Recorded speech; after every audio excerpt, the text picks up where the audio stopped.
जय श्री कृष्ण। सुबह के 8 बज चुके थे। बहू उठी रोज की तरह कि जैसे आधा काम सासू माँ निपटा लिए होंगे, वैसे आज सासू माँ ने काम भी निकाल लिया होगा। इस रोज के हिसाब से अपना वो उठी, किचन में गई, देखा जैसे किचन रात में छोड़ा था उसी तरह किचन पड़ा। तो वो सोची क्या हुआ, आज सासू माँ क्यों नहीं आई। तो वो घबरा के सासू माँ के कमरे में गई। सासू माँ के कमरे में गई, देखा सासू माँ बेहोश पड़ी हुई थी। तुरंत अपने पति को आवाज लगाई कि देखिए माँ की तबीयत बहुत खराब है क्या। पति गए, देखा तो माँ बेहोश पड़ी हुई, तो तुरंत उनको लेके गया अस्पताल में, उनको भर्ती कराया। भर्ती करा के जब बहू घर वापस आई, घर का काम देखा तो देख के घबरा गई कि आज तो सारा काम पड़ा हुआ है। रोज माँ सवेरे उठ के कितना काम कर लेती थी, आज तो सारा काम पड़ा है, मैं अकेले कैसे करूंगी।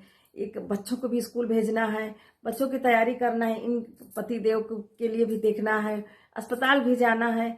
ये सब सोच के वो एकदम से घबरा गई कि मैं कैसे करूंगी। फिर सोचने लगी कि रोज सासू माँ उठ के कितना काम कर लेती थी, लेकिन मैंने कभी सासू माँ को अहमियत नहीं दी कि माँ इतना काम करती है। मैंने सासू माँ की कभी सेवा नहीं की, कभी मैंने ध्यान ही नहीं दिया, मैंने सोचा ही नहीं कि माँ तो इस घर की रीढ़ की हड्डी है। किसी तरह उसने काम निपटाया और मन ही मन बहुत पछता रही थी। माँ ठीक होके आ जाए बस, मैं माँ की बहुत सेवा करूंगी, मैं उनका बहुत ध्यान दूंगी। अब मुझे पता चल गया है कि माँ इस घर के लिए क्या चीज है। सासू माँ ठीक होके जब वापस आती हैं तो देखती हैं बहू का बदला बदला एकदम रुख। बहू जो है सासू माँ की सेवा कर रही थी, खूब खाना पीना सब कुछ टाइम से। माँ आप जल्दी मत उठा करो, मैं देख लूंगी, बस माँ आप बच्चों को देखो और मैं सब देख लूंगी। तो सासू माँ को लगा कि मेरी बीमारी से मेरी बहू में इतना परिवर्तन कैसे आ गया। तब बेटे ने समझाया, माँ जब तक आदमी दूर नहीं होता है तब तक उसको अहमियत नहीं समझ में आती। आप 4 दिन अस्पताल में रही, मेरी बीवी को सब समझ में आ गया कि आप इस घर के लिए क्या हो।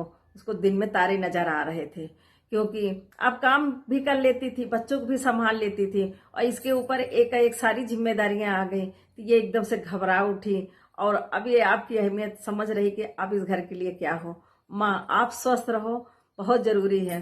बीबी भी आ जाती, कहती है माँ इन्होंने जो कुछ कहा बिल्कुल सही कहा, मैं आज तक अभी तक समझ ही नहीं पाई थी कि घर की जिम्मेदारी क्या होती है।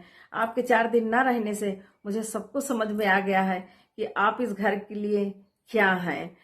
बस माँ आप बच्चों को संभालिए और आप स्वस्थ रहिए, मैं सारा काम कर लूंगी माँ, लेकिन आपके बिना मैं नहीं रह सकती है।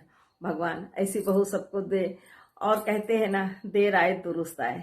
आदमी जब जाग जाए तभी सवेरा हो जाता है। आदमी को आदमी की अहमियत जरूर समझना चाहिए। अगर मेरी बात आपको अच्छी लगी हो तो लाइक फॉलो शेयर जरूर करिए।